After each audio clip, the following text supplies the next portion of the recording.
Well, if you think about it, it's not surprising because it really is commensurate and totally consistent with Spanish strategy.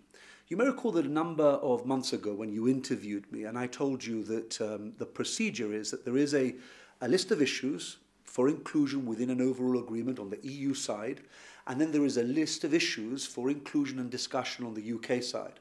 And then by consensus, there is one list that emerges.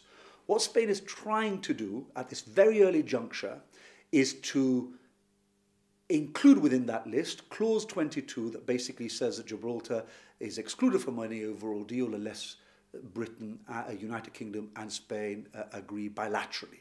That is phenomenally dangerous for Gibraltar, and the United Kingdom has to reject it in very clear, unequivocal terms. And what's the likelihood that they will? Well, look, it's the United Kingdom that's actually got us into this mess in the first place.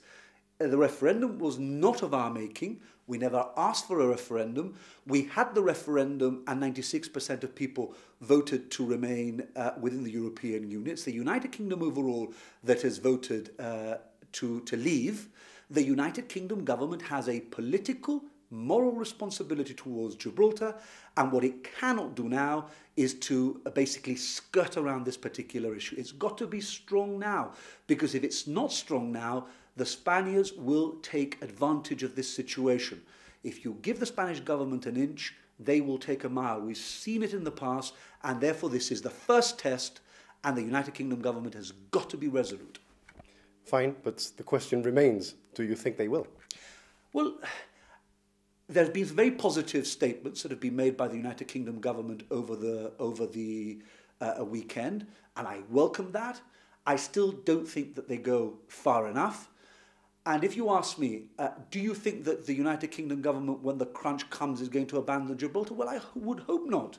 And what we have to do here is do everything that we can to make it as difficult as possible for the United Kingdom government to leave us out. And in fact, in fairness, the quick reaction from the government over the last few days helps to do that, but we've got to do it as a collective.